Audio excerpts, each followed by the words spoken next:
Hello, my friend. Today I will tell you another long-forgotten legend. Close your eyes and let the magic transport you to Middle-earth. Our journey begins.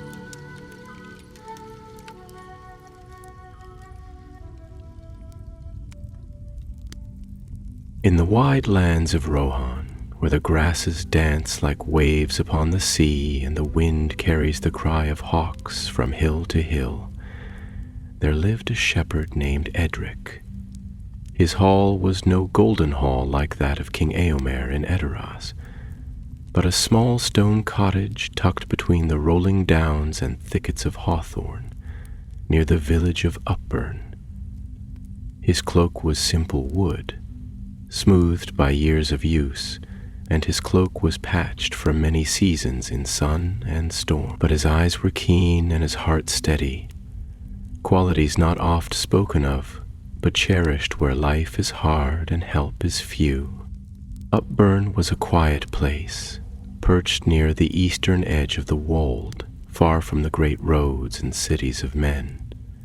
The folk there lived close to the earth, tilling and herding, singing old songs by firelight. In spring, the lambs filled the pastures. In summer, wildflowers spread like spilled paint. And in winter, the snows lay gentle and white, blanketing the land in peace. But it was autumn now, an uneasy season of shifting winds and rest. That year, strange things had begun to stir beyond the hills. It started with silence. The birds no longer sang at dawn. The rabbits vanished from the heather. Then came the tracks, deep prints in the soft earth, clawed and wide, far too large for any dog or fox. Edric found them first, near the sheepfold. He knelt beside the marks and frowned, his hand drifting to the short blade at his belt. "Oh, Wargs," he muttered. His dog, Hama, a lean gray beast with sharp ears, growled low and bristled beside him. The next day, a ewe went missing. Then another. That night the sheep bleated and stamped through the dark hours, restless under a moonless sky. Edric sat awake by the fire, oiling his knife and listening. The wind howled, but beneath it, something else. A call, a howl not born of any beast he knew. Long, hungry, echoing from the hills. In the morning he went to the elder of Upburn, a bent man named Harwin who remembered the days of Theoden and the coming of the Rohirrim to Gondor's aid. "Wargs," Harwin said, stroking his white beard. "That's a tale from the dark years. They have not come so far west since the days of Helm Hammerhand. Are you sure?" "I've seen the prince," Edric replied. "And the sheep are gone. Something's watching us, waiting." Harwin sighed and leaned heavily on his staff. "The riders have gone east," he said. "Orcs have stirred near the Emin Mool, and they've had to ride out. We've no garrison here." "Then we'll have to guard our own," Edric said simply. He returned to the hills that day, not as a herdsman, but as a hunter. He knew these lands better than most. Every fold in the earth, every old stone and tumbled ruin hidden in bramble. Long ago, this region had been the haunt of kings, and though the thrones were dust, their bones and memories still lay in the land.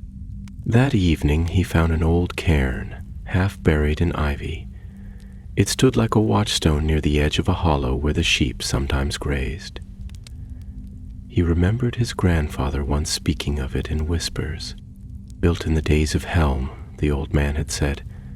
"Some say a prince fell there, guarding the land from the creatures of shadow. Now Edric stood before it, brushing away the vines. There was an old mark carved in the stone, a stylized helm and sword. Beneath it, something else, a crack barely visible.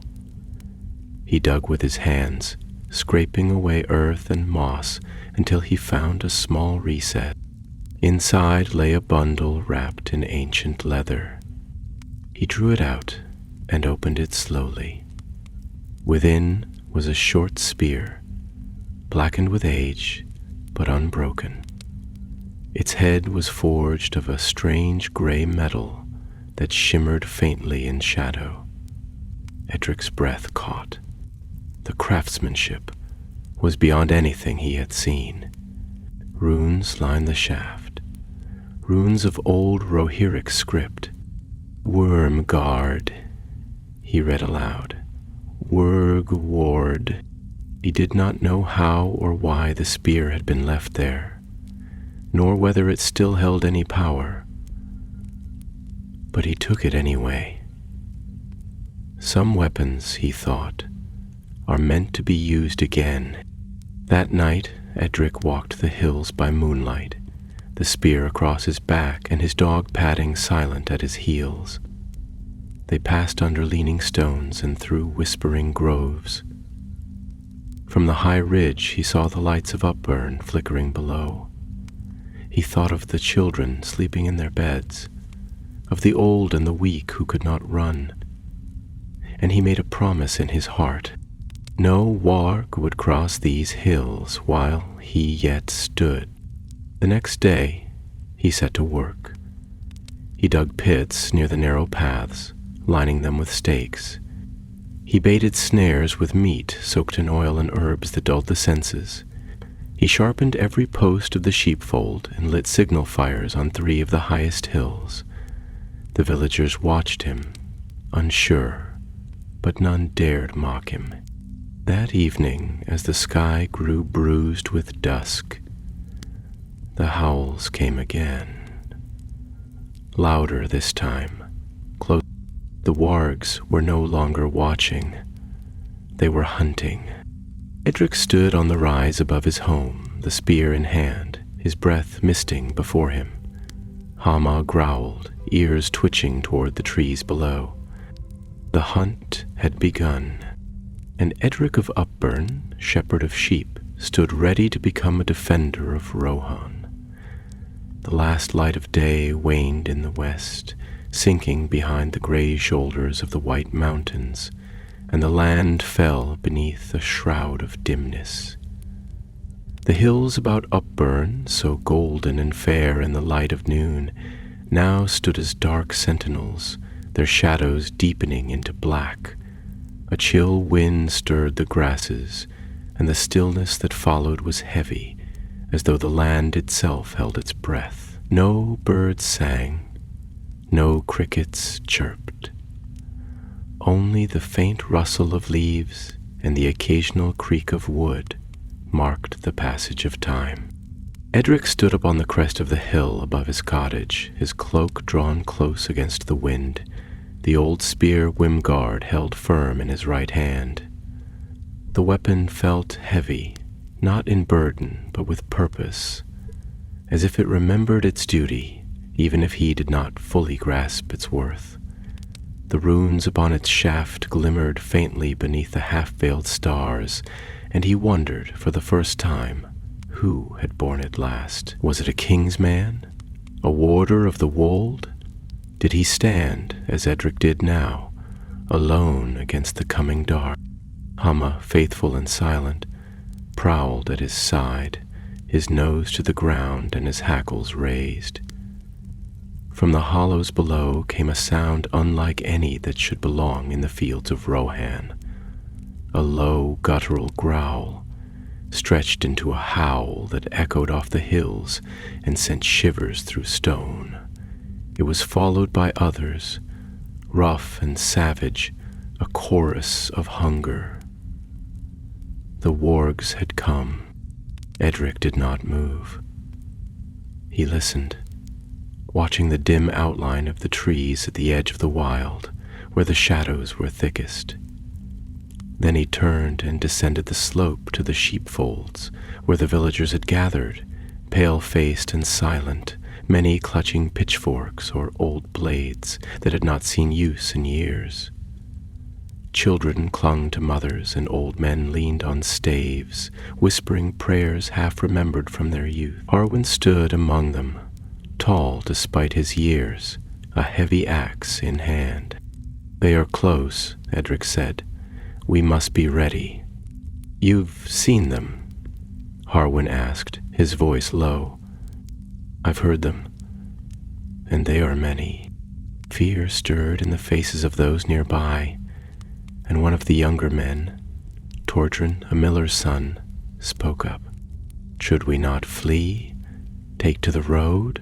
Surely we cannot hold the village with so few." Edric looked to him, not unkindly, but with the firmness of one who had already made his choice. "If we run, they will follow. They are hunters. They will strike at our heels and scatter us. But here we have walls and fire. We know the land, and I have set traps in the hills they do not know."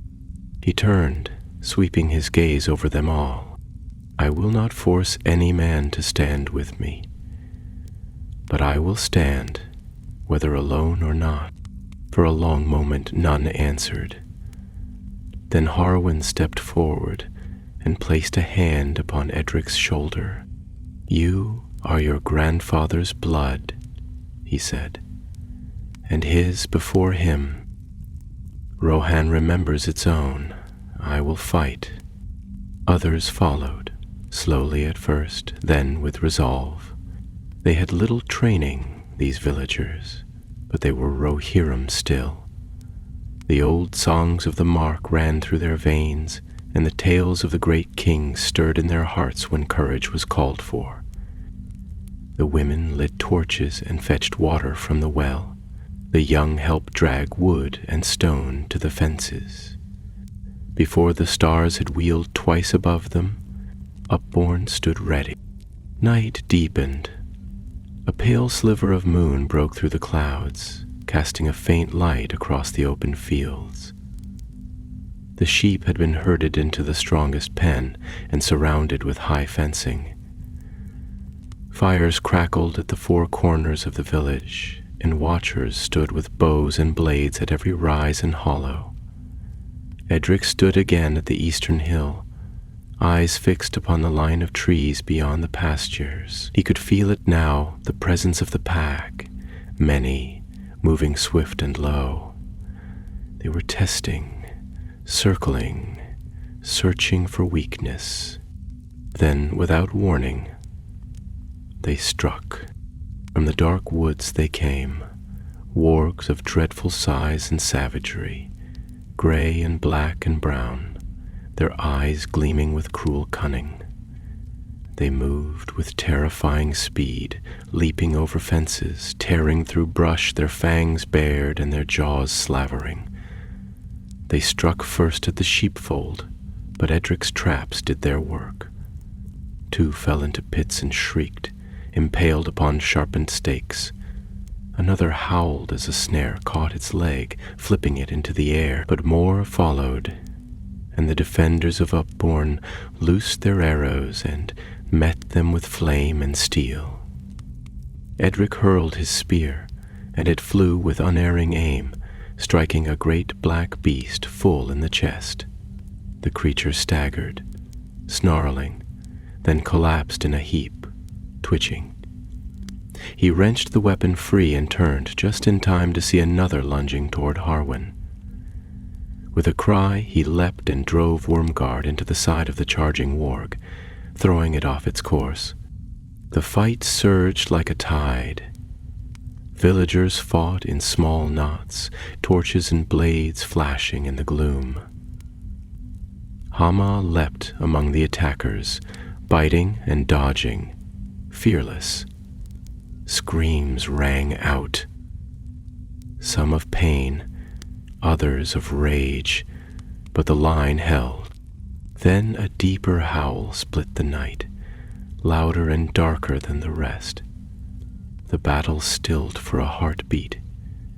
From the trees came a monstrous shape, larger than the others, its fur matted and scarred, its eyes glowing like coals. It stood upon the hill and bared its fangs, and even the other wargs shrank back. This was no mere beast. This was the Alpha, old and cunning, marked with the wounds of a dozen battles. The villagers stared in terror. Edric stood alone before it, his hands gripping Wormguard, his breath ragged. "So," he murmured, "you're the one behind this." The beast growled, and then it leapt, a shadow with teeth. Edric did not flee.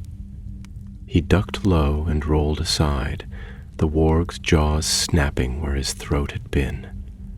He struck out, the spear scraping its side, and the beast wheeled around, lashing with claws. They circled, man and monster, under the moonlight. Around them the fires still burned, and the sounds of battle faded. All eyes turned to the hill where the shepherd faced the Alpha. The final test had come. The warg circled him slowly, its massive limbs tensed like coiled ropes, its breath steaming in the chill night air. Its eyes gleamed with a malevolence that was more than animal. There was will behind those eyes, and hunger, and something that spoke of darker command. Such beasts, it was said in the old tales, had once served the will of greater evils, driven not only by bloodlust, but by the cunning whispers of masters long vanished into shadow. Edric, though no lore master nor warrior born, felt the truth of those tales now, as the creature studied him with cruel patience. This was no mere beast of fang and claw, but a predator of fell purpose, a horror of the elder dark that had not forgotten how to kill. Around them the village lay hushed in awe and terror. Fires flickered in the cold wind, casting long, leaping shadows over the battered earth, and the wounded groaned where they lay amidst broken fence and scattered straw. But none dared move, for the eyes of all were drawn to the hill where shepherd and monster met. The fight of many had become the trial of one, and even the surviving wargs, cruel-hearted though they were, paused in their fury as though awaiting the outcome of this grim duel. Edric held Wormguard close, the ancient spear now warm in his grip, as if it too sensed the weight of the moment. The runes upon its shaft pulsed faintly, lit by some secret fire that had slumbered through the long years and now woke again. The shepherd's breath came slow and steady. He had faced wolves before in the wild winters, and wild boars in the heather, but this was a foe born of nightmares, a relic of the dark years that had crept back into the world while the great kings warred far away. Suddenly, the warg sprang, swift as a thunderbolt, its fangs aimed at his throat, its claws raised to rend him open. Edric did not flee. With a cry, he raised the spear and stepped to the side, turning his body just so, and the weapon's point struck the beast's flank, slicing through hide and muscle. The creature screamed, a sound that chilled the bone, but it did not fall. Instead, it turned with terrifying speed, jaws snapping, and slammed into him with its full weight. Edric was thrown backwards, the spear wrenched from his hands, and he struck the earth hard, the wind driven from his lungs. The beast loomed over him now, panting heavily, blood streaming from its wound, its breath foul with the stench of meat and old death. It raised a paw, claws like knives gleaming in the firelight. Edric rolled aside just as it came down, tearing into the turf where he had lain. Scrambling, his hand found a broken plank, splintered from the sheepfold's fence, and he drove it upward into the creature's jaw. It howled and reeled back, but Edric knew such a weapon would not suffice. He needed the spear. He saw it lying in the grass just beyond the warg's reach, glimmering with that pale light.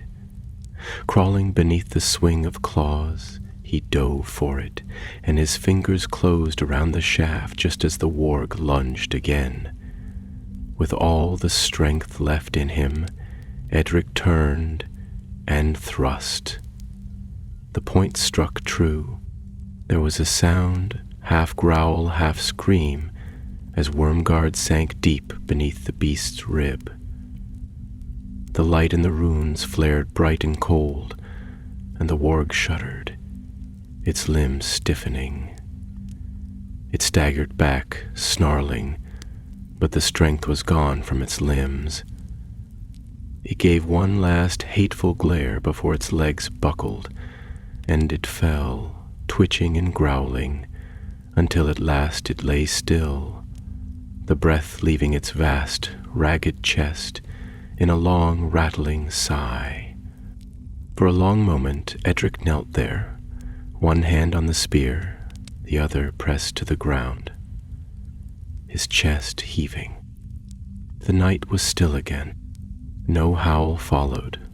No claws scraped against wood. The other wargs, seeing their leader fallen, gave great snarls of confusion and fear. Then, without warning, they turned, fleeing into the dark, back toward the wild from whence they came. Arrows followed some, and torches were thrown after others, but none looked back. The hunt was ended. The villagers erupted in cheers, ragged at first like the wind through broken branches, but growing in strength as the fires blazed brighter. They ran to Edric, lifting him up, clapping his back, praising him with voices hoarse from fear and battle. Harwin came limping, blood upon his brow but a fierce pride in his eyes. "You faced the beast alone," he said, clasping Edric's shoulder with a strength born of admiration. "You held the line when none could have blamed you for a retreat.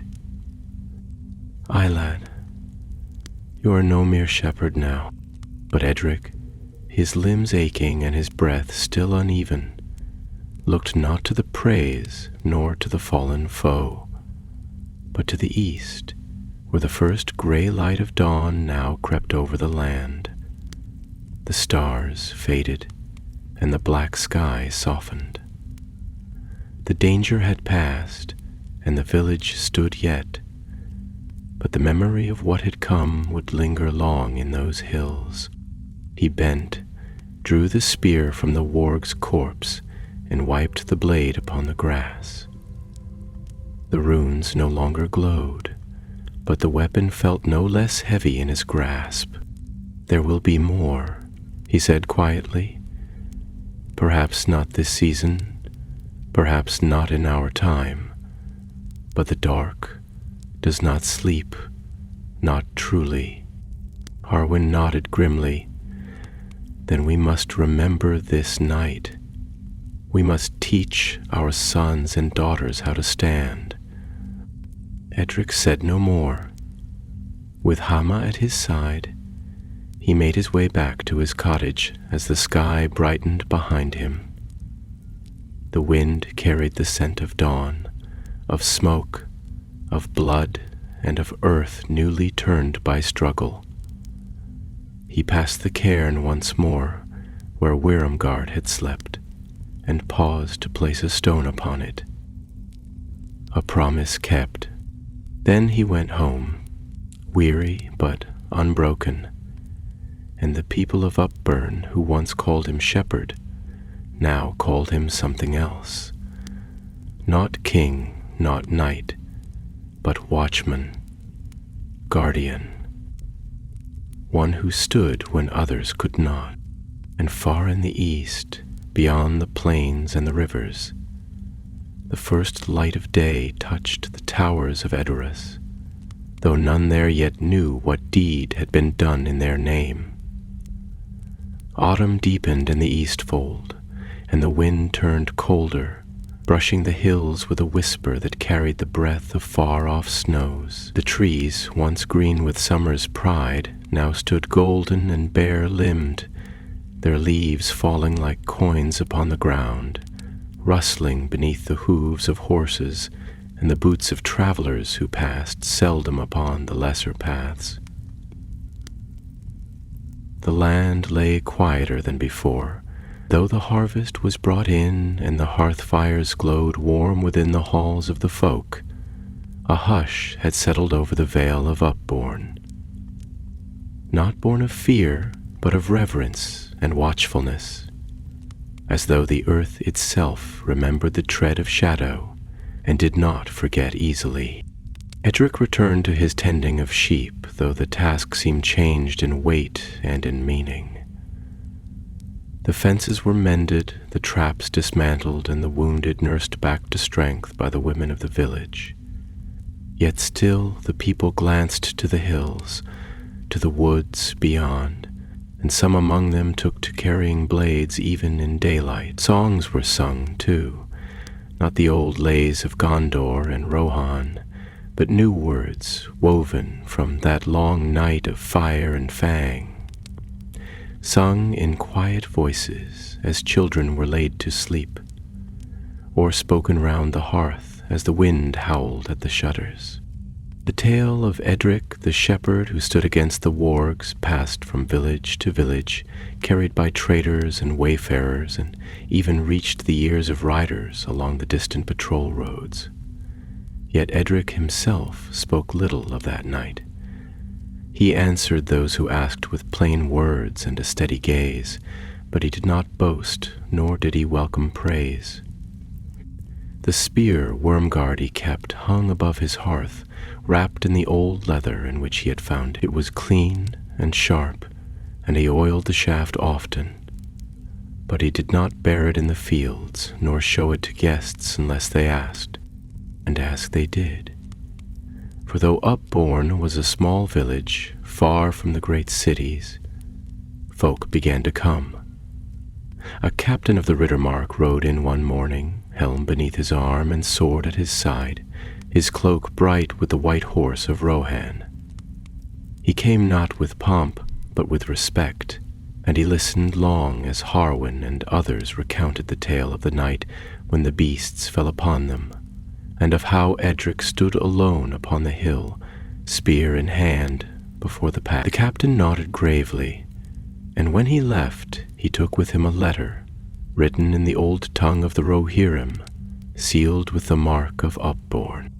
Winter neared. Snow came early that year, a soft drifting that turned the hills to a vast sea of white, unbroken save by the dark branches of trees and the narrow paths that wound between homes and barns. The sheep were brought into stone pens, and the folk of the village huddled close in their homes, weaving wool and spinning tales to pass the long night. Hama, faithful and gray, grew slower in his step, but he still followed Edric from hearth to field, from cottage to wood, never far from his master's side. Then, on the last day of Halamoth, as the bells rang for the harvest's end and snow fell gently upon the rooftops, a rider came from the north, his horse steaming and his cloak heavy with frost. He bore a message wrapped in oilskin, and he gave it to Edric with a bow and a few words of honor. The seal was not of Upbourne, nor of Edoras, but bore instead a sigil Edric had not seen before. 2 towers crossed by a spear. He opened it by firelight and read. It was a summons. From Aldburg, the seat of Elfhelm, Marshal of the Eastmarks, came word that the Warg threat had not ended with the fall of the pack near Upbourne. There had been attacks near the Entwash Vale, scattered flocks slain in the night, signs of movement near the fen march. Scouts reported strange gatherings in the forest glades where no beast should linger. The darkness was not yet spent. They asked for men who knew the hills, who could track in snow and shadow, who had faced such foes and lived. They asked for Edric. He sat long that night before the fire, the letter upon his knee, one hand resting on Hama's head, the other tracing the runes upon Wormguard's leather wrappings. He was not old, perhaps 30 summers, but he had lived quietly, with no dreams of battle or renown. Yet the spear seemed to pulse in his hand, as if to say that the tale was not yet finished, that the war that had passed like a storm across the great cities still echoed in the wild places of the world. He spoke at last to Hama, who looked up with loyal eyes. "Old my friend," he said, "it seems we are summoned." At dawn, he stood before the people of Upburn, cloak drawn tight, spear in hand, his dog at his side. Harwin stood with him, and many others gathered, though few spoke. He told them then what had come in the night, of the rider and the letter, and of the need for vigilance beyond the hills. "I go not for glory," he said, "nor to chase shadows without cause. But something stirs beyond our fields, and it must be answered. If I do not return, keep watch. Teach your sons the ways of the land, and if darkness comes again, stand fast." Arwen, eyes misted with age and pride, placed a hand upon his shoulder. "You have our blessing, Edric. Go with the strength of the mark." And so he went, riding north upon a sturdy hill pony gifted by the village, Wormguard strapped to his back, the wind cold against his cheeks, the land white with winter's breath. Behind him lay the hills he had known since boyhood, the pastures and stones and narrow brooks that had once been his whole world. Before him lay roads unknown and danger yet unnamed. But Edric rode on, and the shepherd became a wanderer, drawn into a tale not of his making, but of his choosing. Edric rode northward beneath a sky of steel, the sun a pale disk behind drifting veils of cloud, and the wind ever sighing through the brown grasses and bare-limbed groves that lined the forgotten tracks of the east fold. The path he followed was no grand road like the great west road that ran to Edoras, but an older, quieter way, little used save by shepherds and hunters, and the riders who patrolled the bounds of the mark. Though snow fell in light flurries and the air was bitter, the land bore a stillness that was not unfriendly, as if it watched him pass with quiet curiosity. Hama padded along beside the pony, his gray coat dusted with frost, and the beast bore his master without complaint, though its breath smoked in the cold air, and its hooves struck hard ground where the rime clung to stone and root. The spear Wormguard lay strapped across Edric's back, wrapped in oiled leather against the damp, and beneath his cloak he wore a mail shirt loaned to him by Harwin, old, but well forged in the forges of Aldburg long ago, when the Eastmark had bristled with garrisons and the threat of orcs was no memory, but a shadow that lingered on every ridge.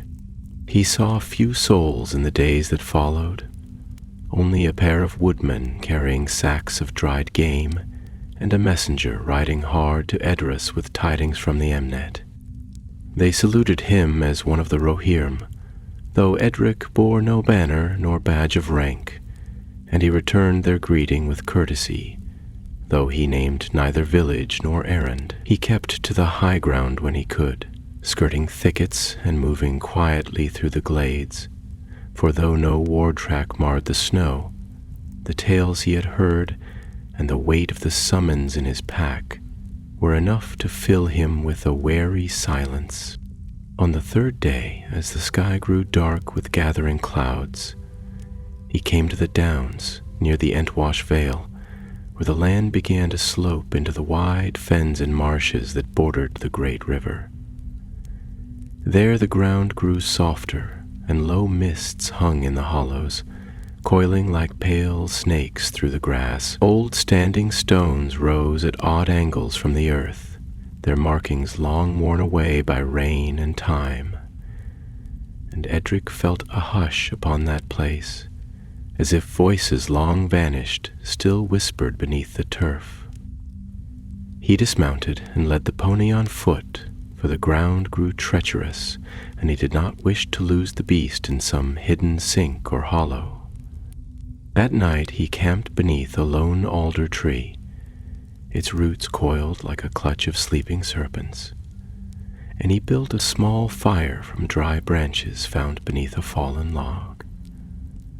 He did not sleep at once, but sat wakeful beside the flames, the spear across his knees, his cloak drawn close, listening to the quiet drip of water and the soft breathing of Hama curled at his feet. The world seemed hushed, and though he heard no cry, no step, nor sound, he had the sense of being watched, not with hatred, but with interest, as though the land itself had turned its gaze upon him.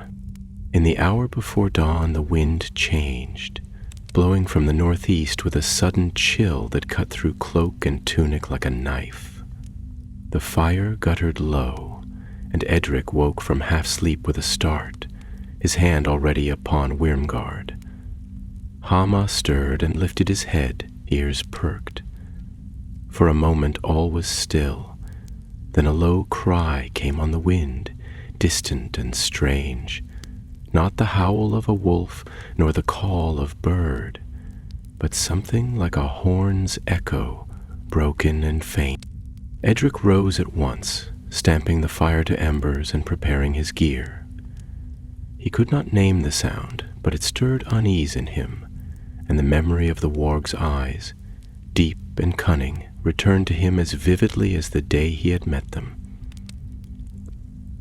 He pressed on with haste, guiding the pony through reeds and frost-laced bogs, ever northeast, until at last, beneath a sky choked with snow cloud, he saw the first towers of Aldburg, rising upon the slopes of a long hill. Aldburg was an old city, less mighty than Edoras, but proud in its own right, built of stone and timber upon ancient foundations that predated even the coming of Eor. It had once been the seat of kings, before the hall of Meduseld was raised, and its walls still bore the carvings of horses and horns, of kings and wardens, and tales half forgotten. The gates were open, but guarded, and Edric, though plain in garb and unnamed by any herald, was recognized by the men upon the wall. They had been told to look for a shepherd from the wold, bearing an old spear marked with runes of the elder tongue. He was led within, through narrow lanes where folk still lit lanterns in windows against the deepening winter, and brought at last to the hall of the marshal himself. Elfhelm, lord of the Eastmark, was a tall man of stern aspect, clad in dark green and bearing the white horse of Rohan upon his breast. His hair was flecked with gray, and his eyes were keen and full of thought. He greeted Edric not as a stranger nor a servant, but with the courtesy owed to one whose name had already passed into song. "You are he who stood at Upborn," he said, after they had spoken briefly of the road. "The man who kept the Wargs at bay when none else came." "I am," Edric answered, though he did not meet the words with pride. "But I am no warrior, Lord, and I know not what more I can offer." Elfhelm smiled, though it was a grim smile, touched with the knowledge of many years. Oft it is not the sword-born who stand in the hour of need, but the quiet-hearted and the steadfast. Rohan has need of such strength now, for, though the great war is ended, a darkness lingers yet along the borders, and things stir that should have perished in the ruin of Mordor. He led Edric to a table where a great map lay stretched, marked with tokens of wood and iron, and there he showed him the places where scouts had vanished, where livestock had been found torn and scattered, and where strange tracks, neither wolf nor man, had been seen in the frost. "It is no army," the marshal said, "but it is not aimless. Something guides them. Something calls the beasts from the deep places." Edric looked upon the map and said nothing, but he felt the weight of the spear upon his back, and the memory of the cairn upon the hill, where old kings had once stood watch against the dark. At last, he nodded. "Then show me where to go, and I shall go. I ask no reward, only that my village remain safe." Elfhelm placed a firm hand upon his shoulder. "You have the heart of the mark within you. We shall ride at dawn, you and I, with those who still remember that the Eastfold was once the shield of Rohan." And so the journey began anew, not as a flight nor as a hunt, but as a quest into the deep places of the land, where old evils still stirred and the light of kings had not yet reached. At dawn they rode out from Aldburg, a small company but well chosen, clad in cloaks of green and bearing helms and spears fashioned in the forges beneath the hill. Elfhelm himself led them, tall and unbending in the saddle, his helm crested with a white plume, and his blade sheathed at his side. Beside him rode Edric, plain among the horse lords, yet not out of place, for the spear Wimgard, though old, gleamed with a fell light as it caught the early sun, and his gaze was steady, unshaken by the honor nor by the burden laid upon him. There were 7 others in the company, seasoned riders of the Eastmark, grim of face and quiet of tongue, their mounts lean and restless beneath them, for they had known war in the days of the great darkness, and still bore the memories of the Pelennor and the long ride south beneath Theoden's banner. The wind was sharp and cold, driving from the north with a scent of snow and ash, and the sky was iron gray above them. They crossed the plains at a swift pace, not seeking villages nor waiting at wayposts, for Elfhelm had word from his scouts that a band of wargs, greater than the one that had troubled Upborn, had passed through the edge of the fen march and vanished into the shadowed woods along the Entwash's eastern fork. None had dared follow, for the tracks led into a land seldom trod by men, where the marshes thickened and the trees grew strange and old, and the mists clung to the earth like ancient breath. For 2 days they rode, swift and silent, halting only at nightfall beneath stands of pine or under rocky outcrops, where they lit no fires and spoke little.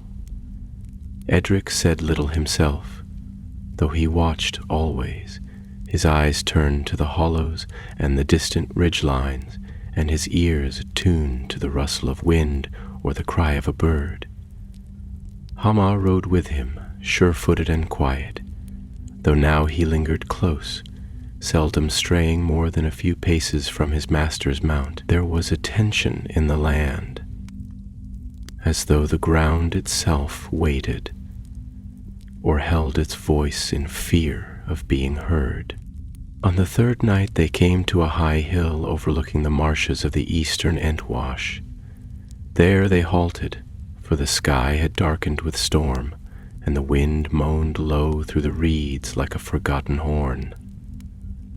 Elfhelm stood upon the crest, his cloak whipping behind him, and beside him Edric came, leading his pony, and peered into the gloom. Below them, the land fell away into a wide hollow of reeds and brackish pools, half shrouded in mist and gloom, with dark trees rising crooked and still upon isles of firmer ground. The river forked there, though the channels were slow and winding, their banks lost in watergrass and shadow. "There," said Elfhelm, pointing with his gloved hand to a line of trees that stood darker than the rest. There the last scouts vanished. They followed tracks into that thicket, and did not return. We shall go no further tonight. They made camp in the lee of the hill, though no fire was kindled, and the riders took turns on watch, for none trusted the quiet. Edric slept but little, his back against the roots of an old elm, Harma beside him, and Wormguard within reach. In his dreams he saw the cairn upon the hill again, and the runes upon the stone glowed bright, while beneath it voices spoke in the tongue of the ancient Rohirrim, though he could not understand their words. When he woke, the dawn was pale and still, and the mist lay thick upon the land. They set out at once, winding down into the hollow, their mounts picking their steps with care among the damp grasses and sunken channels. The sound of the world changed as they descended. The wind was muffled, and the cries of birds grew strange and far off, as though heard through water. The air was heavy with the smell of moss and old rot, and the trees stood twisted, their branches draped in hanging moss like old banners forgotten by time. Suddenly, Elfhelm raised his hand, and the company halted. One of the riders, Eogar by name, dismounted and stepped forward, crouching by a patch of dark earth. He touched it, then brought his fingers to his nose and grimaced. "Blood," he said, "days old, and fur, black, coarse, war sign." Edric knelt beside him and studied the ground. The tracks were large and many, yet there was something else as well, marks that did not belong to beast nor man. He traced one with his hand, a groove deep and narrow, as though something heavy had been dragged. "There," he said, pointing ahead to where the path vanished into thickets. "They did not run wild, they were driven." Elfhelm frowned. "Driven? By what hand?" Edric said nothing, but a cold feeling settled in his gut. The old tales spoke of creatures that rode with the Wargs in darker days, fellmen of the north, twisted by shadow, who called the beasts as hounds, and sent them forth to harry the lands of the free peoples. Orcs had fled or been scattered after the fall of Barad-dûr, but not all things that crept in the dark had perished with their master. They pressed on, deeper into the wood, and the gloom thickened. The trees grew so close their branches tangled overhead, shutting out even the pale sun, and the ground beneath was slick and treacherous. They moved in silence, their weapons drawn, eyes watching every movement. Then, without warning, Hama gave a low growl and stopped, ears flattened and teeth bared. A moment later the cry came. A scream, raw and high, not of beast, but of man. It echoed through the trees and died in silence. Elfhelm's hand was on his sword in an instant, and he wheeled to the others. "2 arms," he said, the foe is near. And then they came. Out of the mists they burst, wags at least a dozen, their eyes alight with savage fire. Behind them came dark figures, lean and hunched, cloaked in ragged skins, their faces half hid by masks of bone and hide, their hands clutching cruel hooked blades. They moved like beasts, but there was intelligence in their eyes, and hatred. The riders met them with steel and song. Edric stood beside Elfhelm, Wyrmgard in his hands, and the spear burned cold as he thrust it into the side of a leaping warg. The beast shrieked and fell, black blood hissing where it struck the earth. Around him the clash of battle rang through the wood, steel on claw, cry on cry, and beneath it all the deep growl of something worse, something waiting just beyond the veil of tree. The enemy was not many, but they fought with frenzy and cunning, and for every beast slain, another seemed to take its place. Edric fought beside Hama, who tore at the legs of the attackers, fearless and swift, and though pain flared in his shoulder from a glancing blow, he did not falter. Then, amid the din, a horn sounded, deep and dreadful, not of Rohan, but of the wild. The attackers fell back, not in fear, but in obedience, retreating into the trees with snarls and cries. The riders did not pursue, for the mists thickened suddenly, and a darkness deeper than cloud or shadow began to pour from the east. Elfhelm stood with sword in hand, face grim. "They are not alone," he said. "Something stirs in the marsh. We must press on no further today." But Edric, standing with spear in hand and blood upon his brow, looked into the gloom and spoke quietly. They were sent ahead. What waits in that wood is worse. And thus the company of the Eastmark stood upon the edge of greater darkness, with the path behind fading, and the road ahead vanishing into mist. That night they made camp upon a small isle of firm ground, ringed with reeds and shallow pools, whose black waters gave no reflection, and seemed to drink the very light from the stars. Though they had driven back the first wave of their foes, none in the company took ease in their victory, for the manner of the attack, the unnatural retreat, and the presence of dark figures moving with wargs as masters rather than prey, left them uneasy, and watch was kept through all hours without pause or comfort. No fire was lit, though the cold was keen, and the breath of all who sat or stood about the clearing came in white plumes. The mists moved ceaselessly, like drifting veils over unseen things, and the night was filled with the distant calls of frogs and owls, though each sound seemed strange and half-echoed, as if many voices whispered behind the wind.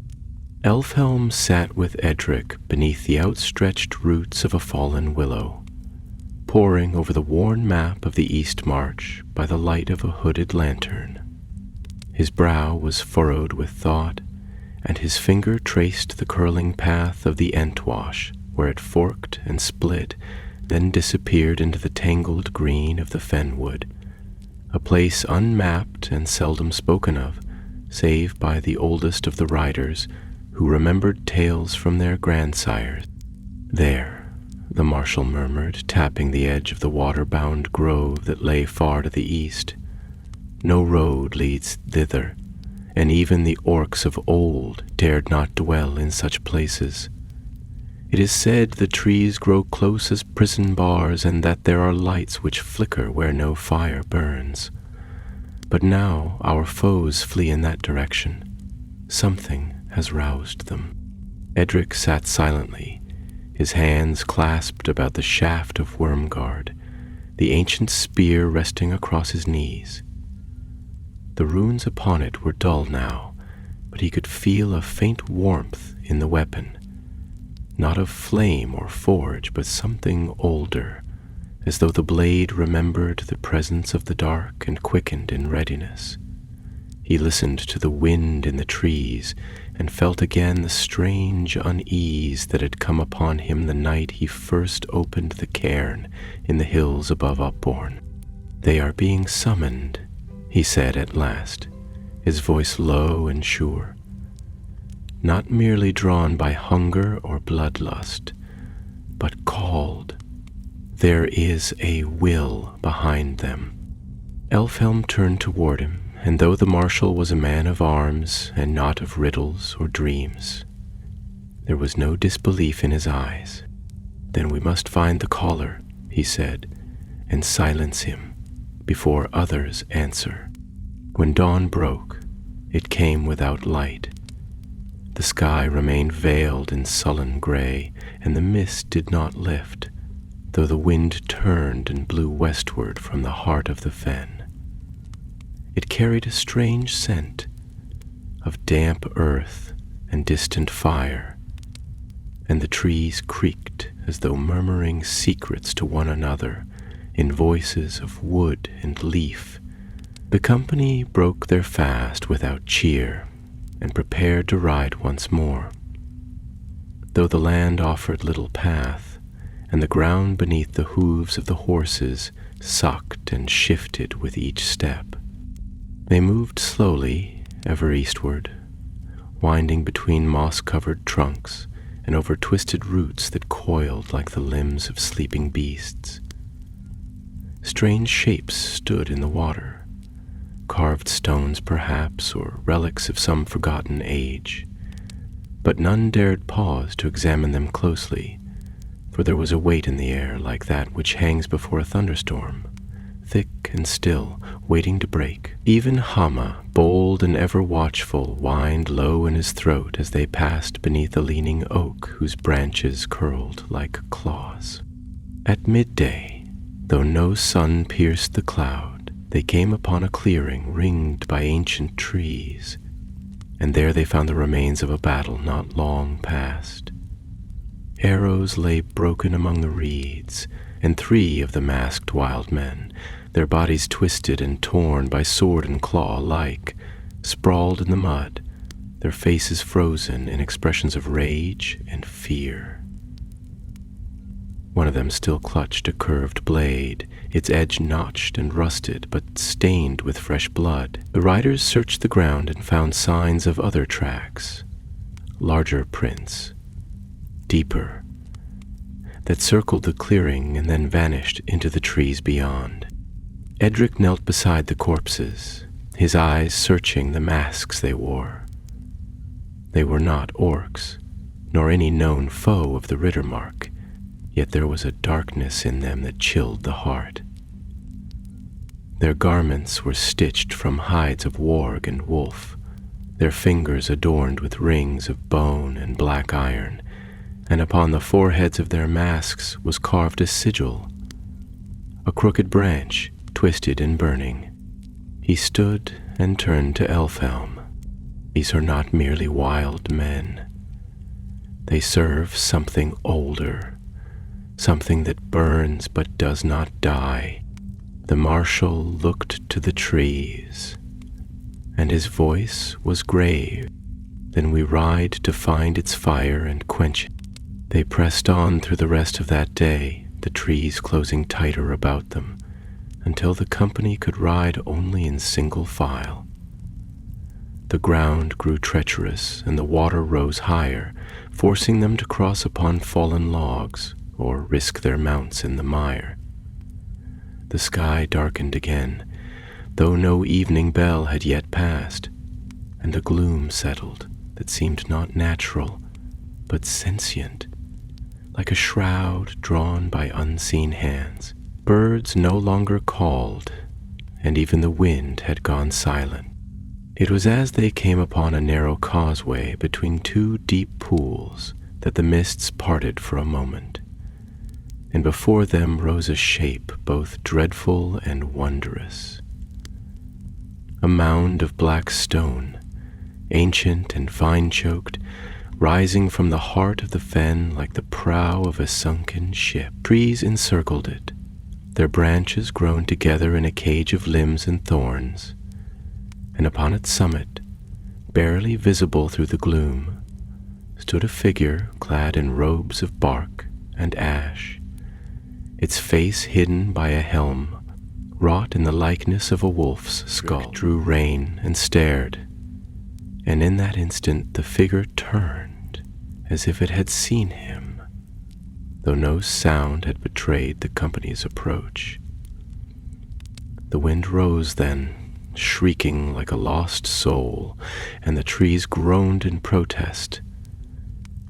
The figure raised one hand, long and withered, and the earth trembled. Then it vanished. The mists closed once more, and the mound was gone. No one spoke. Elfhelm turned to Edric. "The caller," he said. "He watches us." Edric nodded slowly, and now he waited. The company halted beneath the shadow of the trees, their mounts uneasy, stamping and snorting as if they too had glimpsed that dark figure upon the mound. For a long while no word was spoken, and even the leaves overhead, stirred by the rising wind, seemed to whisper in tongues none of the company understood. The vision had come and gone in the space of a breath, yet its weight lingered heavy upon them all, like a doom laid upon the road before them. Elfhelm sat long in thought, his eyes fixed on the place where the black stone hill had stood before the mist reclaimed it. And though he was not a man given to fear nor swayed by wizard's glamour, there was a tension in his jaw, and his hand never left the hilt of his sword. At last he turned to Edric and spoke in a voice low and steady, though beneath it was a note of weariness. "Now I believe what I would once have dismissed. The wargs are but the edge of the blade. What drives them walks cloaked in older shadows than those that fell in the War of the Ring. This foe is not of orc kind, nor of the east. It is a remnant, a thing forgotten by the lords of the west, but not by the land." Edric nodded, his thoughts fixed not on the form they had seen, but on the sense of presence that had come with it. A gaze, unblinking and cruel, that had pierced the mist as surely as fire pierces darkness. The spear across his back had grown warm at its coming, and even now pulsed faintly, as if stirred by the memory of old battles fought under black banners in the long winters of the world. "What do we know of this place?" he asked. Little indeed did the riders know, for the fenwood was seldom mapped, and those who had ridden deep into it in older days had not returned with clear memories. Elfhelm spoke of a tale, half remembered, from the days before even Helm Hammerhand, a tale of a druidic lord who had turned from the light and fled into the fen, taking with him beasts and wild folk who worshipped darkness and flame, building hidden shrines beneath trees that bled when cut, and summoning things that should not come. He had vanished, it was said, and the land had swallowed his bones. But perhaps not all bones lie easy in the earth. They moved forward once more, though slower now, their eyes always upon the mist, their hands upon their weapons. No further sign of the mound came to them that day, though the trees grew darker and the pools deeper, and once they passed a place where blackened stumps ringed a bare clearing, as if fire had walked there long ago and left the earth scorched and lifeless. Night fell early, though whether it was truly evening or merely the thickening of the gloom, none could say. They took shelter beneath a curtain of roots beside a fallen tree that spanned a sluggish stream, and there they rested without speech, for none wished to speak aloud of what they had seen, lest the name draw the eye of that which watched. Even the horses were subdued, and the air was thick with the scent of damp rot and old ash. Edric did not sleep. He kept watch beside Hama, who lay with head upon his paws but did not close his eyes, staring instead into the dark with the quiet vigilance of beasts who remember the scent of hunters. The night passed without attack, though once he thought he heard the crack of a branch far off, and a sound like breathing, long and ragged. But when he rose and peered into the trees, he saw only mist and the shifting shapes of. With the gray light of dawn, they broke camp again, and by midday they reached the heart of the fen, where the ground rose into low ridges of moss and vine, and the trees grew tall and close, their branches woven together in a canopy so thick that the sky was lost, and the light that filtered through was green and cold. There they found ruins, ancient and half consumed by the earth, stone pillars broken and leaning, with carvings of beasts and flames, and a great slab of granite carved in the shape of a coiled serpent, blackened by some old fire that had cracked the surface and filled the rooms with soot. Edric approached it slowly, his hand upon Wormguard, and as he did so a strange stillness came over the clearing, as if the trees themselves leaned in to hear. He laid a hand upon the stone, and in that moment a vision passed before his eyes, not with sight, but with memory, not his own. He saw the same stone long ago, whole and clean, upon a hilltop under stars, and men gathered about it with torches raised, chanting in a tongue not heard in Rohan for 1,000 years. He saw wolves lean and gray lying at their feet, and a figure among them crowned not with gold, but with thorns. He stepped back, heart thundering, and met Elfhelm's gaze. "This place is older than the mark," he said, "older than even Gondor's watch upon the eastern hills. Something dwells here still, fed by fire and fear." Elfhelm looked to the others, and his decision was swift. "We break the stone." It took many blows, for the stone was not of common rock, but of some black basalt that rang like iron. Yet at last it cracked, and with a shuddering groan, the slab split down the middle, releasing a foul scent like burning flesh in cold water. The ground beneath it steamed, and from the trees came a chorus of shrieks. Walls, no doubt, or some darker creatures, startled from their slumber by the breaking of the ancient shrine. They braced themselves for attack, but none came. The sounds faded, and the mists withdrew for a time, as though a breath had been exhaled. The riders looked to one another in wonder, but Edric did not share their relief. "No foe that watches and waits will be so easily driven," he said. This was only a voice of its power, not its heart. Elfhelm agreed. "Then we ride east again to the hill of stone and fire." And though the road ahead lay deeper in shadow than any they had yet trod, the spear in Edric's hand glowed faintly once more, and the riders of the East March followed him without fear, for they had seen the steel of his courage and the strength of one who stood against the dark not because he was born to it, but because none else would. On the morning of the 4th day, the mists withdrew, as if drawn back by unseen hands, revealing at last the way forward through the tangled fen.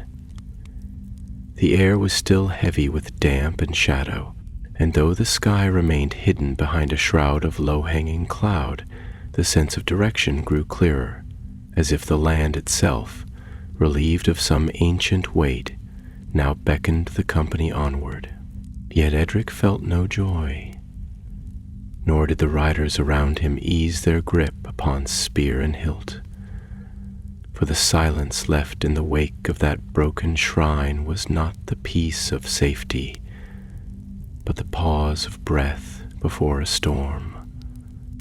They crossed a shallow stream where the water moved slow as oil, and beyond it rose a slope of earth and stone, clothed in gnarled roots and moss-veiled boulders. There, through the twisted trees, Edric glimpsed again the black mound he had seen when first the dark figure had revealed itself. It rose like a wound in the world, bare of tree or grass, ringed in old fire pits and scorched stones, and at its crown stood a circle of monoliths, leaning inward like ancient judges. The trees did not grow near it, and even the birds dared not alight upon its rim. The wind was quiet there, as though hushed by dread. Elfhelm raised his hand and brought the company to a halt. "There," he said in a voice like low thunder, "lies the heart of it." He dismounted and drew his blade, and the others followed, leaving their horses in a thicket where the ground was firm. Edric alone did not reach for sword or shield, but drew forth Wormguard from its wrappings, and the moment the blade tasted the air, the runes along its shaft flickered to life, cold and pale as starlight. Hama, faithful and silent, pressed close to his side, hackles raised, and eyes bright with unease. They climbed in single file, for the path was narrow and treacherous, and the stones upon the slope were slick with moss and dark growth. No voice spoke, no horn blew, but each man felt the eyes of something unseen upon him. When they reached the summit, they stood encircled by stone, beneath a sky that seemed lower than before, and before them, upon a dais of cracked flagstone, rose a cairn wrought of black rock, its surface carved with symbols twisted and cruel, and at its foot stood a figure, robed in bark and fur and ash. The figure did not move, but even in stillness, it radiated menace. The helm it wore was shaped like a wolf skull, and from beneath its shadow glowed 2 coals for eyes. Its hands were long and pale, the fingers ending in nails that looked more like talons, and across its shoulders hung a cloak of gray pelts that stirred, though there was no wind.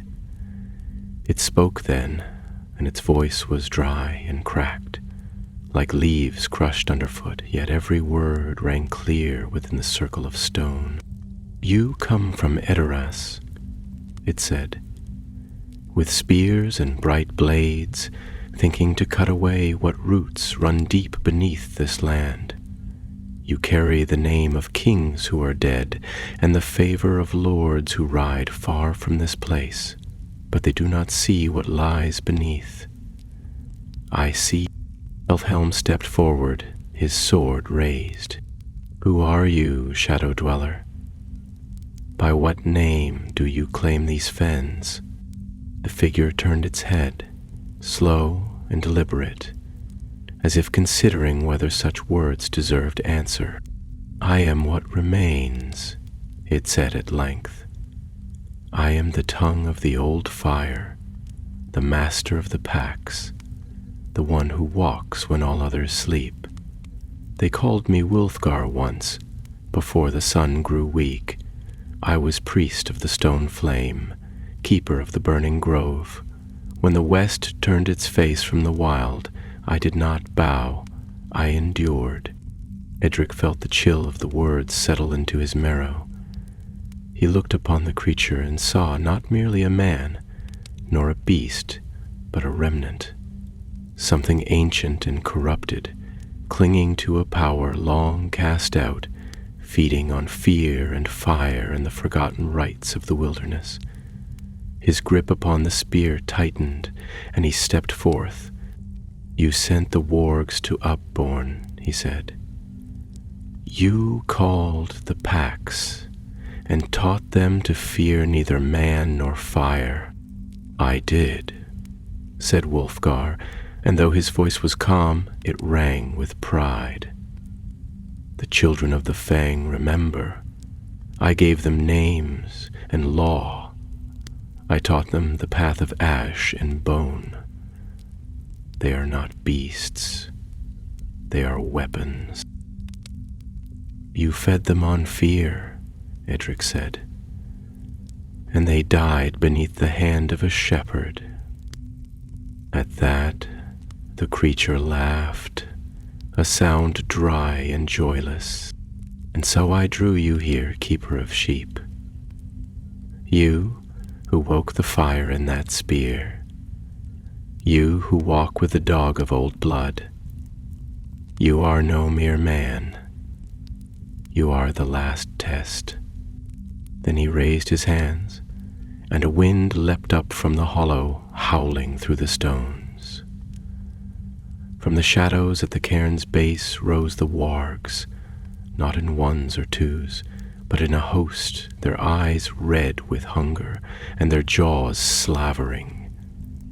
They came not from caves or woods, but from holes in the earth, as if the mound itself had birthed them. Elfhelm called to his men, and the riders formed a ring about the cairn, swords drawn and shields raised, but Edric did not retreat. He stepped forward, Wormguard held low, its runes burning cold and bright, and he looked not to the beasts, but to the robed figure above. "I am Edric of the East Fold," he said, "a shepherd born and sworn, and though I have no banner, I carry the wrath of Rohan in my hand. By the blood that keeps these hills and the fire that stood against the long night, I cast you down." Wulfgar gave no answer but raised his staff, and the wargs sprang. The battle came upon them with a fury, beasts leaping from every shadow, claws raking, jaws snapping. The riders fought as the sons of Eol had always fought, shoulder to shoulder, crying aloud the names of the kings who rode before them. But this was no open field, and the ground beneath their feet trembled with each charge. Hama leapt into the fray beside Edric, and the two of them moved like one. The spear flashed, its light cleaving through the dark, and wherever it struck, the wargs fell back with howls of agony. Above them, Wulfgar stood unmoving, chanting in some old tongue, and with each word the shadows thickened, and the beasts fought harder, heedless of pain or death. But Edric pressed forward, step by step, until he stood at the foot of the cairn itself.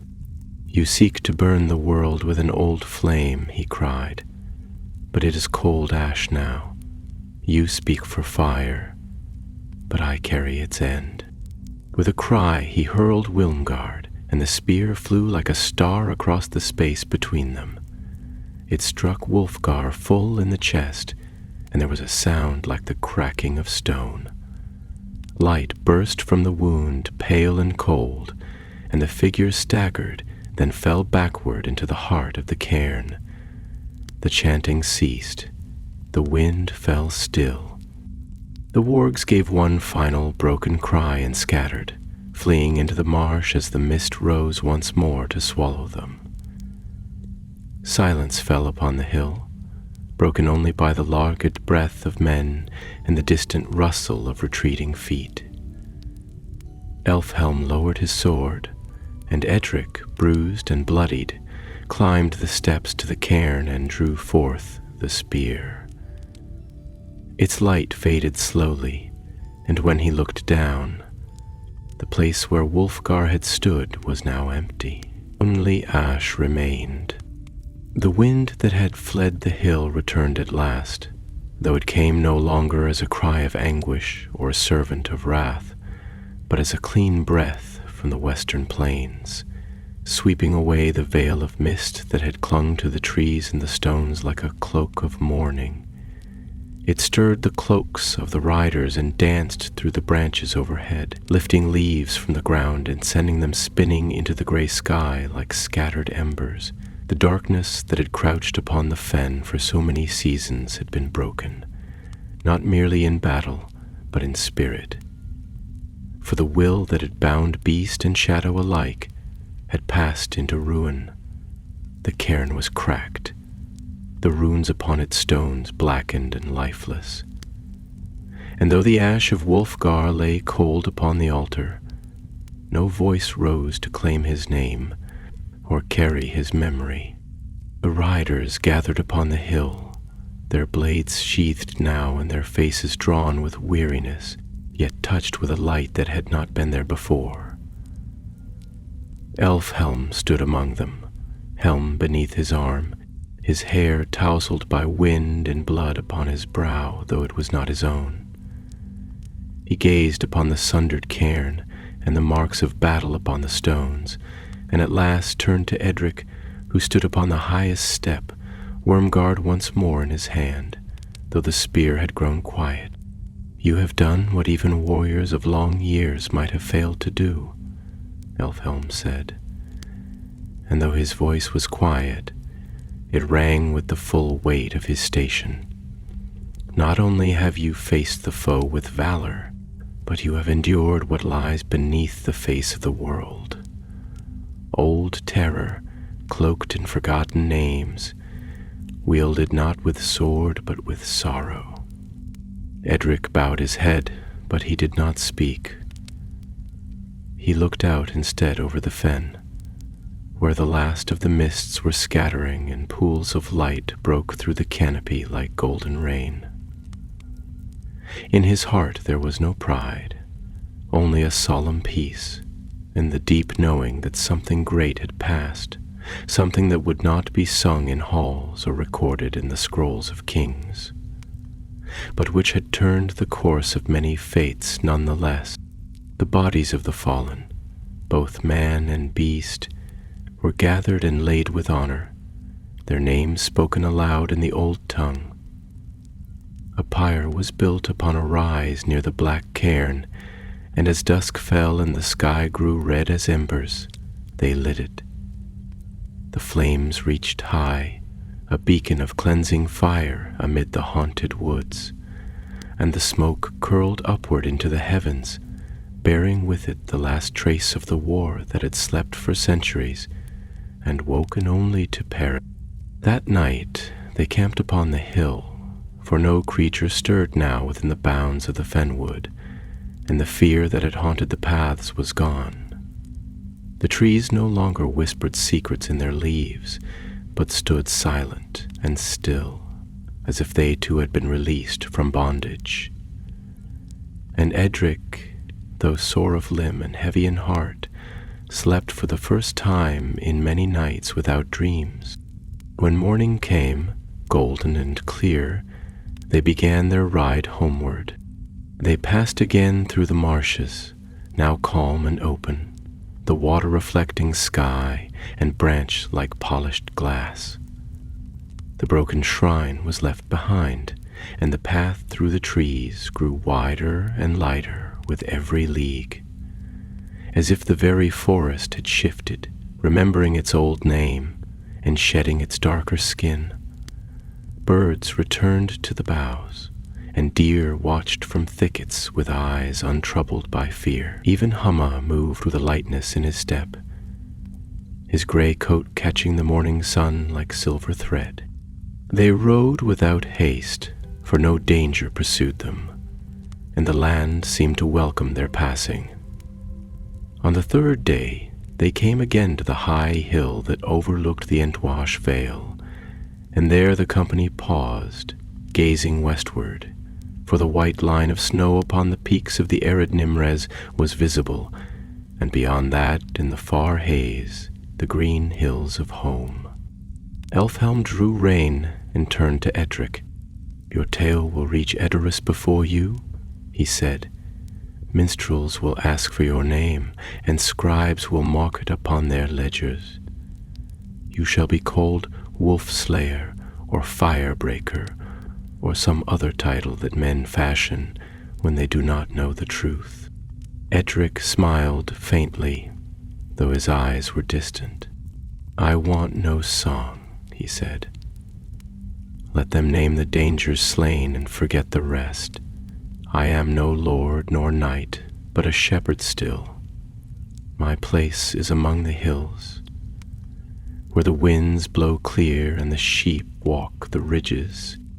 Then so shall it be," said Elfhelm. "But know this, should Rohan ever call, you shall not stand alone again." They rode on, and the days passed in peace. When at last they came to Upbourne, the village stood as it ever had, its stone cottages crouched low against the wind, the smoke of its hearths rising in quiet spirals, and the fields beginning once more to green as spring crept over the land. The people gathered to meet them, their faces alight with joy and wonder, for they had feared the worst and received no word for many days. Harwin stood among them, leaning heavily upon his staff, and his eyes glistened as Edric dismounted and stood again upon the earth of his home. There were no parades, no feasts, no banners raised in his name. Yet the folk of Upbourne came to him, one by one, placing their hands upon his arm or offering him bread and drink, and the children ran to greet Hama with cries of delight. In their faces, Edric saw what no title could give: a peace restored, a people unafraid, in a land once more quiet beneath the sky. That evening he returned to his cottage upon the hill. The sheep had returned to the folds, and the fields were full once more of their soft murmurings. The fences were mended, the gate oiled, the hearth swept clean. Upon the wall he placed Wormguard once more, though he left the wrappings drawn back, so that the runes might catch the firelight and speak of their tale to any who cared to ask. And when night fell, and the stars came out over the wold, Edric stepped beyond his door and looked to the east, where the woods lay dark against the horizon. He felt the wind upon his face, fresh from the mountains, and listened. Nothing stirred. No howl broke the silence. The shepherd had kept the watch. Spring came early that year to the Eastfold, as though the land itself, freed from a long-forgotten dread, hastened to cast off winter shadow and clothe itself in light once more.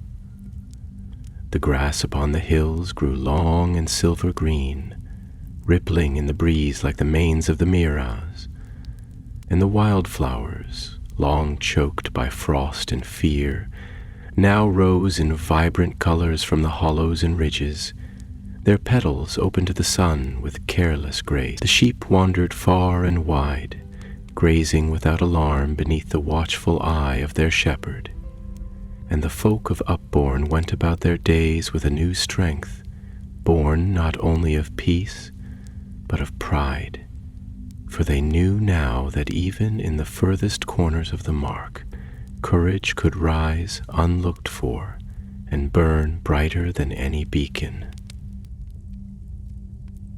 Edric spoke little of what had passed in the fens. He returned to his work with quiet diligence, tending his flock, repairing stone walls weathered by time, and mending the roof of his cottage, where snow had worn away the thatch. Yet there was a change in him, though subtle, a depth to his gaze, a steadiness to his voice, and a silence that did not weigh, but instead invited reflection, as though he carried within him the echo of a song only he had heard in full. The sphere Wormguard remained above the hearth. its runes ever faintly glowing in the dark hours of night. And it was said among the village children that the blade would shine if danger approached, or if a lie was spoken within the house. Whether it was so, none could tell, for no beast troubled those hills again, and no untruth was spoken in Edric's hall without shame. Amma, the faithful hound, grew older with the passing of the seasons, his muzzle silvering and his steps slower, yet his eyes remained bright, and he stayed ever at Edric's side, whether in pasture or in town, a quiet reminder of the night the dark came and was driven back. News of the battle upon the stone hill spread slowly beyond the east fold. Minstrels in Edoras began to weave it into song, though the name of the chief hero was often changed or lost, and many confused the tale with others of greater wars and distant lands. Yet among the riders of the Eastmark the truth was known, and when men gathered in the halls of Aldburg on cold nights, they would speak in low tones of the shepherd who stood against the collar in the fenwood, and of the spear that bore the name Wormguard, forged in the days of Helm and risen again when the dark returned. Elfhelm rode once more to Upburn before midsummer, bearing gifts from the king. Fine wool cloaks dyed in the deep green of the royal house, a horn carved of white bone with silver bands, and a letter, penned by Eomer himself, written in the flowing hand of Gondor's script, sealed with the mark of the Riddermark, the running horse beneath the crown. It was an offer of land and title, should Edric choose to come to Edoras and take his place among the captains. Yet Edric, with humility and warmth, declined the honor, asking only that the land about Upbourne remain protected, and that the name of the village be remembered in the records of the king's hall. Elfhelm embraced him then, not as lord to servant, but as comrade to comrade. "You may stand among sheep, Edric of the Wold," he said, "but you have the heart of the Earlingus, and that cannot be taught nor bought." So he left, and Edric remained where he had always belonged, not in the halls of gold, nor beneath banners of silk, but among the hills, where the earth is old and the sky unbroken. Yet in the years that followed, his name became known across the Eastfold, not as one of glory or war, but as a watchword of strength and steadfastness. When shadows lengthened upon the eaves of the wood, or wild things stirred too near the bounds of the herds, men would say, "Let us keep watch, as Edric did, and take heart." And as the years passed, and the children of Upbourne grew and bore children of their own, the tale was told again and again, how in the season when the Wargs returned, and the dark stirred in the forgotten places, one man rose from among them, not by fate nor prophecy, but by choice, a shepherd who stood alone upon a hill when others despaired, and who bore an old spear against the evil that crept beneath the trees, not for gold, nor honor, nor the promise of song, but because the land was his to guard, and the folk his to protect. And so the memory endured, not in marble or song, but in the quiet places where courage is kindled without witness. The black cairn in the fenwood fell at last to ruin. The roots of the trees reclaimed the stones, and moss grew thick upon the broken altars. No shadow stirred there again, and the waters ran clear, and birds returned to nest in the branches overhead. The flame that once had burned in secret was extinguished, and no priest came to light it anew.